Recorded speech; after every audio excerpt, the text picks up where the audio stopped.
ના દેખાય. ઓલી બાજુ પાણી ભરાયેલા છે ને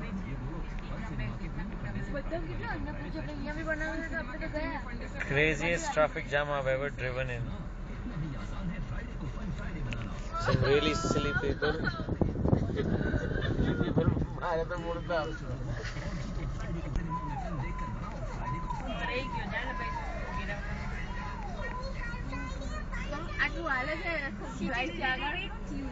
આજે સવારે જ હતું કે આ વીઆઈપીઓ ને ખોટું એ મળે છે આગળ જવા માટેનું. શું કે દિલ્હી વાળા બોલતા હતા